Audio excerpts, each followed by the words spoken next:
자, 성신여자고등학교 2학년 학생 여러분 반갑습니다.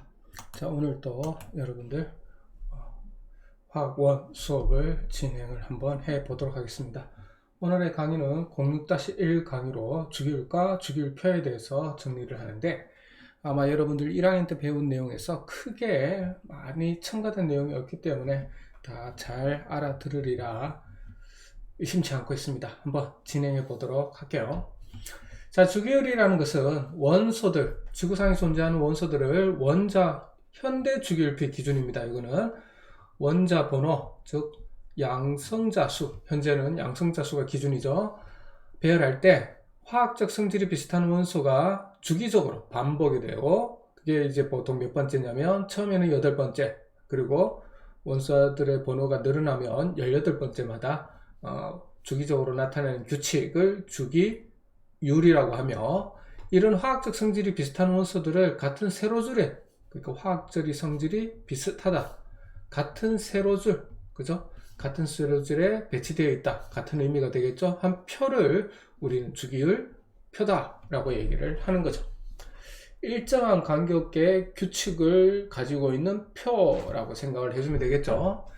자, 이 주기율표의 발견 과정을 한번 살펴보면, 자, 라부아지에라는 사람이 당시에는 더 이상 분해되지 않았던 33종의 원소를 4그룹으로 분류하였다. 자, 이게 중요한 거죠. 주기율이라는 것은 일종의 규칙을 찾는 건데, 4그룹으로 분류할 수 있는 어떤 규칙을 찾았다. 분류라는 것은 어떤 기준이 필요하겠죠. 그러니까 이 33종의 원소를 바라보는 기준점을 적용하기 시작했다는 겁니다. 하지만 한계가 있는데, 이들 33종의 원소 안에는 빛, 열처럼 우리가 현재로는 원소라고 부르지 않는 것도 많이 포함이 되어 있고, 산화칼슘은 사실 현재로는 우리가 성분 원소로 구분할 수 있죠. 화합물 같은 것들도 포함이 되어 있는 한계점이 있다. 이게 나쁘다라는 게 아니라 그 당시는 어쩔 수가 없었겠죠. 그래서 최초라고 하기에는 좀 애매하지만 어쨌든 어떤 원소들을 체계적으로 분류하기 시작했다라는 건 아주 중요한 기준점, 과정, 역사적 발견이기도 합니다. 데베라이너라는 사람이 세 원소를, 화학적 성질이 비슷한 세 원소를 찾았는데 어떤 특징이 있는가를 봤더니 중간 원소의 원자량이 다른 두 원소의 원자량의 평균값과 비슷하다는 어떤 규칙을 알아내었다라는 게 중요한 거겠죠. 이 규칙을 기억하는 것보다 어떤 규칙을 찾아냈다, 기준점을 찾아냈다, 분류를 하는 이런 것들이 중요하고, 화학적 성질이 비슷한 세 원소를 묶었기 때문에 세쌍원소, 이 이론을 세쌍원소설 뭐 이렇게 얘기를 하기도 합니다. 자, 뉴렌즈라는 사람이 이제 원소를 지금하고는 좀 다르지만 원자량 기준으로 나열했더니 8번째마다 화학적 성질이 비슷한 원소가 나타나더라. 마치 도레미파솔라시도 음계가 반복이 되는 것처럼. 그런 어떤 역시 중요한 규칙성을 찾아내게 되었고, 이런 이론을 옥타브설이라는 이름을 붙여서 발표를 하게 되었다. 이렇게 되겠습니다. 자, 그 다음에 과정이 우리 화학적인 관점에서 상당히 중요한 부분이기도 한데 한번 보도록 하겠습니다. 그 다음에 어떤 해가 됐었냐면 1869년 멘델레이프, 화학에서는 아주 중요한 사람이죠. 멘델레이프라는 사람이 당시에 그때까지 알려진 60여 종의 원소들을 역시 어떤 기준에 원자량 순서대로 나열했을 때, 그러니까 가벼운 것부터 무거운 순서대로 나열했을 때 성질이 비슷한 원소가 주기적으로 나타나는 것을 발견하고, 자, 이거는 위에 하고 비슷하죠. 뉴렌즈하고 비슷한데, 이를 토대로 그죠? 원소들을 배열하여 하나의 가로 세로가 있는 뭐를 만들었다? 주기율표를 만들었다라는 것을 아주 중요합니다. 그래서 최초의 주기율표라는 아주 중대한 타이틀을 거머쥐게 된 사람이 누구다? 바로 멘델레프라는 얘기죠. 그래서 멘델레프가 재직했던 대학교에 가게 되면 이 사람의 초상화라고 얘기할까요? 이걸 벽면에 새겨둘 정도로 아주 위대한 사람이다 라고 이렇게 현재로는 칭송받고 있습니다. 자, 당시까지 발견되지 않은 원소의 자리를 빈칸으로 두고, 아마 여기 같은 경우는 뭐 이런 빈칸이라든지 뭐 물음표라든지 이런 발견하지 못한 것들, 그리고 빈칸에는 어떤 것들이 있을 것이다 라는 예측을 하게 됩니다. 그래서 빈칸에 들어갈 원소의 존재 가능성과 성질을 예측한다. 왜냐하면 우리도 지금 뭐 당연시 하는 거지만 같은 세로줄에 존재를 한다면 화학적 성질이 어떻다라는 거죠. 그러니까 베릴륨이든 칼슘이든 그죠? 이런 애들이 어떻다라는 겁니까? 여기에는 뭔지 모르고 그 당시에는 발견하지 못했지만 화학적 성질이 어떤 화학적 성질이 있을 것이다 라고 예측까지 한 거죠. 그러면 이게 중요한 게 바로 뭐냐면 후세 과학자들이 이런 예측한 자료를 토대로 이 자리에 들어갈 어떤 원소를 찾기가 아주 쉬워진다는 거죠. 그래서 이 예측은 아주 중요한 멘델레이프의 역할이 됩니다. 자, 그 다음에 일부 원소의 경우 원자량 순서로 나열했을 때 주기성과 맞지 않는 부분이 있었습니다. 가령 예를 들어서 원자량 순서로 나열하면 요즘 주기율표는 18번 아르곤, 19번 칼륨 순서지만 칼륨의 원자량이 39.1 그리고 아르곤의 원자량이 39.9로 어떻다? 다르다란 거죠. 그래서 같은 세로줄에 있는데 성질이 다소 이렇게 차이가 있는 것들이 몇몇 존재하게 되는데 이게 이제 멘델레프의 주기율표의 한계점이 되고 이게 이후에 모즐리라는 사람이 원소들을 배열하는 기준을 바꿈으로써 해결이 되었던 겁니다.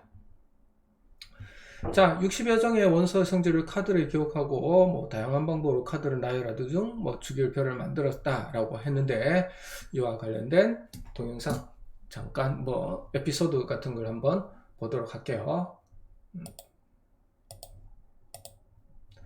자, 한번 보도록 하겠습니다.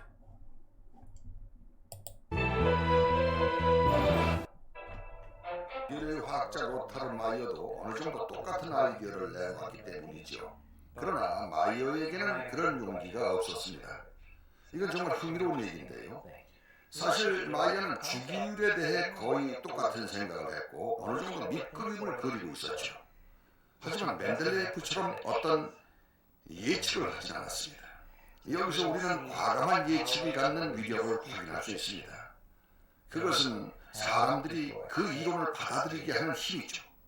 명확하지 않은 걸 정확히 예측해내는 것보다 더 효과적인 방법은 없습니다. 그 뒤 그것은 현실이 됐죠. 현실이 됐습니다. 주기율표는 우리의 우상입니다. 주기율표가 있기에 우리는 화학을 논할 수 있고 실험을 할 수 있는 겁니다. 원소 주기율표가 왜 중요할까요? 그것은 원소를 이해하는 방식을 완전히 바꾸어 놓았기 때문이죠. 주기율표가 없는 화학은 악보가 없는 베토벤 소나타와 같습니다.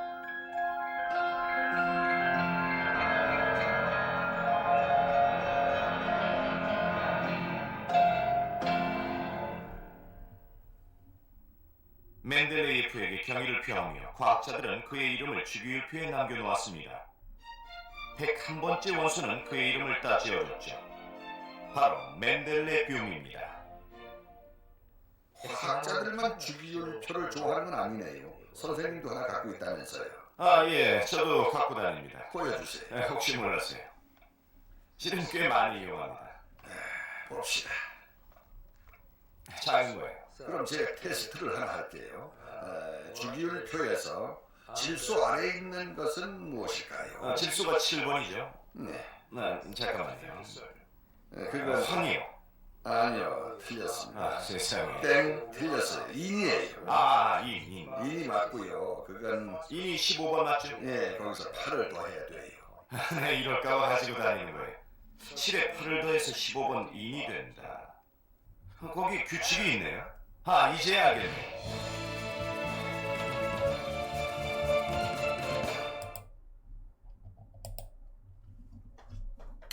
자, 잘 봤습니까? 멘델레예프가 만들어낸 그 주기율표에 대한 뭐 에피소드 같은 건데 마지막에 말하는 규칙은 아마 그걸 거예요. 7에서 8 산소 같은 경우 그죠? 번호가 있을 텐데 산소 같은 것도 밑에 있는 황이 있을 거야. 거기도 더하기 8 이렇게 될 겁니다.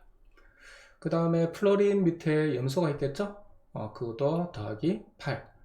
그 플로린이 원자 번호가 아마 9번일 텐데 9번에다가 8 더하면 17 그래서 이런 규칙이죠. 그 다음에 저 밑으로 가게 되면 아까 말했던 것처럼 어디 있을까요? 처음에는 8번째, 나중에는 18번째 라는 말이 나오죠. 그래서 나중에는 밑으로 가면 원자 번호가 18 증가하게 됩니다. 그런 규칙을 아마 얘기하는 것 같은데, 모르고 들으면 저게 뭔가 할 수도 있겠지만 어쨌든 그런 규칙을 우리가 주기율표를 통해서 알 수 있고 확인해낼 수 있다는 거죠.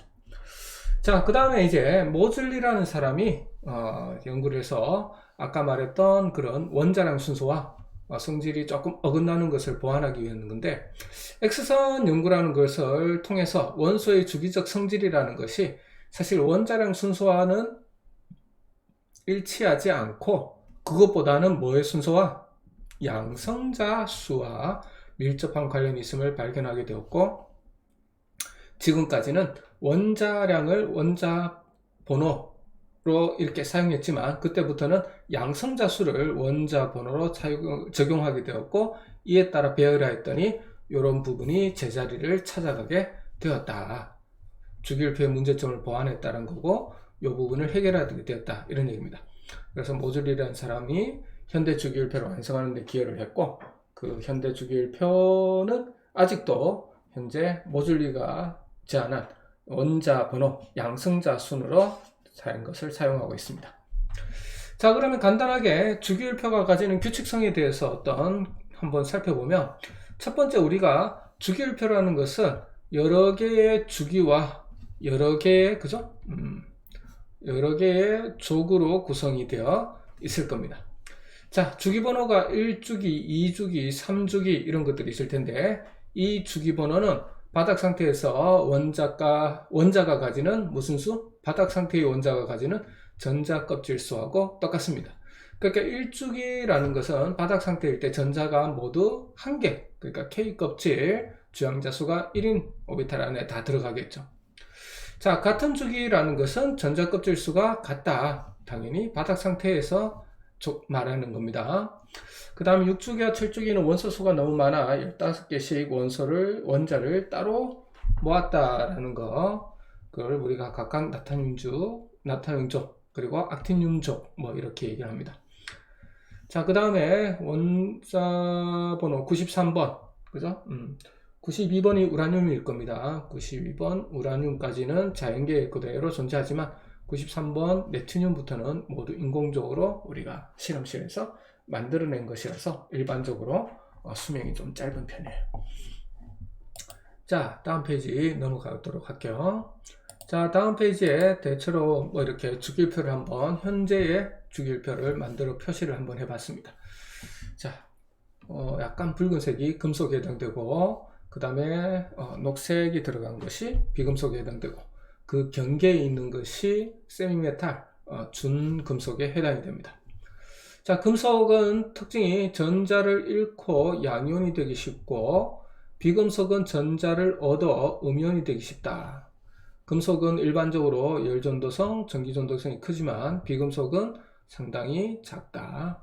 이런 것들 알아두면 좋을 것 같고요. 상온에서 대부분 고체인데 수은 액체, 상온에서 대부분 기체나 고체로 많이 존재를 합니다. 액체도 좀 있는데 많이는 없어요.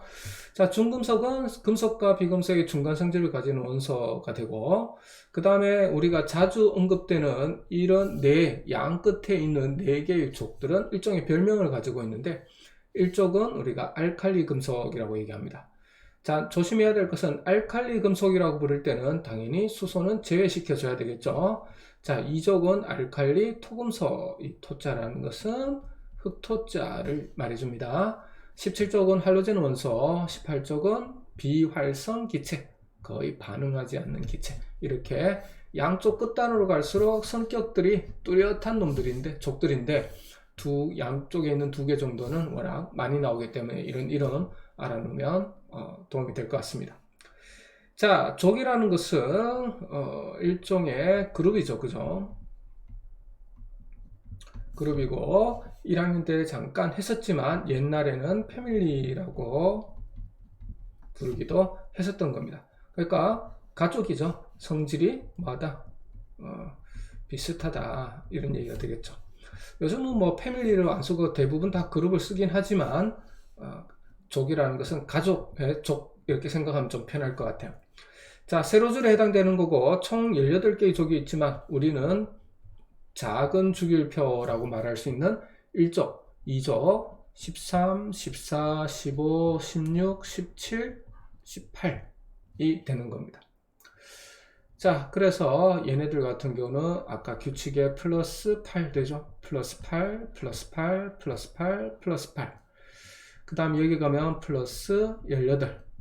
그죠? 여기도 플러스 18. 이런 규칙. 아까 동영상에 나왔던 제일 마지막을 얘기를 하는 겁니다. 자, 그 다음에 여기를 한번 살펴보면 같은 족이라는 것은 같은 원자과 전자를 가지게 되고 화학적 성질이 그래서 비슷하다. 이게 같은 의미다 라고 여러분들 해주면 됩니다. 자, 여기서 세로줄이라고 그랬는데 조건이 있는데 1에서 18족이라고 했지만 실질적으로는 1에서 2족 그리고 13에서 18족에 성립되는 그런 표현들이에요. 그래서 왜냐하면 우리는 이 부분에 대해서는 사실 거의 언급을 하지 않을 거기 때문에 이 부분은 빼고, 그죠? 이 부분은 빼고 1족, 2족, 13에서 18족까지들은 같은 조건소는 같은 원자과 전자수를 가지고 화학적 성질이 비슷하다 라고 얘기를 하면 됩니다. 근데 대부분의 교과서들이나 문제집이나 뭐 EBS 교재조차도 1에서 18족이라고 하는데 요거는 1에서 18족까지 있다는 거고 요런 성질, 같은 족, 그러면 같은 원자과 전자수를 가지고 화학적 성질이 비슷하다는 것은 1에서 2족, 그리고 13에서 18족에 국한된 얘기다. 그리고 수소는 유일하게 색깔이 틀리죠? 비금속입니다. 그래서 1족에 속해 있는 나머지 금속과는 화학적 성질이 많이 달라요. 그 다음에 족과 족 사이는 성질 변화가 뚜렷합니다. 1족과 2족은 다르죠. 그나마 닮았다라고 볼 수 있는데 차이가 있을 거란 얘기죠. 그래서 여기 정리를 했죠. 1족에서 2족, 그죠? 13에서 17족 같은 경우 원자과 전자수 그리고 족번호 끝자리가 어떻다? 같다. 족번호 끝자리는 원자과 전자수 같다. 자, 여기서 18족이 빠진 이유는 18족의 원소들의 원자과 전자수는 8개가 아니라 몇 개? 0개이기 때문에 그렇죠. 최각 전자수는 8개지만 원자과 전자수는 0개. 화학적 결합에 관여하는 전자수는 0개가 되는 것입니다. 자, 그러면 마지막으로 6-1 강의를 정리를 한번 해보겠습니다. 자, 1에서 4주기 원소의 가장 바깥 껍질의 전자 배치의 주기성이라고 되어 있는데 요게 우리가 제일 5강 제일 마지막에 선생님이 숙제가 냈던 거 있죠. 그 부분을 잘 살펴보면 1족은 항상 1주기니까 1s1, 2주기니까 2s1, 3주기니까 3s1, 4주기니까 4s1, ns1으로 끝나게 됩니다. 2족을 한번 살펴보면 여러분들이 연습을 했다면 20번까지 그죠? 2s2, 3s2, 4s2 그러면 공통적으로 바깥 전자 껍질의 전자 배치를 우리는 ns2라고 표현할 수가 있겠죠. 자, 그런 다음에 여기 비워진 거 살펴보면 그죠? 요까지가 여러분들이 20번까지니까 뒤에는 신경 안 써도 될 것 같고 이렇게 한번 찾아보면 쭉 해본 거 지난 페이지에 숙제 있었죠? 그걸 여러분들이 직접 해봤다면 만일 예를 들어서 14족 원소인 탄소는 2s2, 2p2로 끝나고 규소 같은 경우는 3s2, 3p2로 끝나기 때문에 ns2, np2가 마지막 그지? 가장 바깥 전자 껍질, 마지막 껍질의 전자 배치를 오비탈로 나타내는 겁니다. 그럼 여기는 ns2, np3, ns2, np4 여기는 ns2, np5 그 다음에 ns2, np6 이렇게 나타낼 수가 있다는 거죠. 그래서 원자과 전자수는 1족 2, 3, 4, 5, 6, 7 그리고 8이 아니라 여기는 보면 원자과 전자수라고 되어 있죠. 그래서 여러분들이 조심해야 될 겁니다. 자, 이렇게 해서 원자과 전자수가 주기적으로 반복된다는 것은 원소의 화학적 성질도 주기적으로 반복이 될 거예요. 왜냐하면 바로 원자과 전자수가 화학적 성질을 결정을 해주는 아주 중요한 요소이기 때문에 그렇죠. 자, 이걸 활용하게 되면 주기율표 위치를 통해서 그 원소의 마지막 전자 배치를 알 수가 있겠습니다. 바닥 상태라면 당연히 그 안쪽은 다 채워졌을 테니까 3주기 17쪽이라면 3주기에는 3 그리고 17쪽에 7개죠. 7개면 NS2, NP 7개 만들려면 5로 끝나야 되겠죠. 그래서 3주기니까 이게 3 들어가면 안에 다 채워졌고 바닥 상태라면 3주기니까 3S2, 3P, 5 이렇게 되는 겁니다. 그러면 이거까지 다 적어주면 순서대로 1S2, 2S2, 2P여서 그 다음에 3S2, 3P, 5 이게 바로 17개를 가지는 전자 염소의 바닥 상태의 전자 배치다 이렇게 되는 거죠. 그래서 우리가 바닥 상태 전자 배치는 안쪽은 다 채워졌기 때문에 다 메꿔놓으면 되고 마지막 것만 잘 살펴보면 우리가 바닥 상태 전자 배치를 아주 쉽게 확인해낼 수 있다가 되겠습니다. 자, 이렇게 해서 06-1 강의를 마치도록 하겠고요. 다음 시간에는 여러분들이 06-2 강의, 06-3 강의 뭐 이런 식으로 시간이 되는 대로 한번 해보도록 하겠습니다. 자, 그러면 오늘은 수고했고요. 다음 시간에 다시 온라인 강의에서 뵙도록 할게요. 수고했습니다.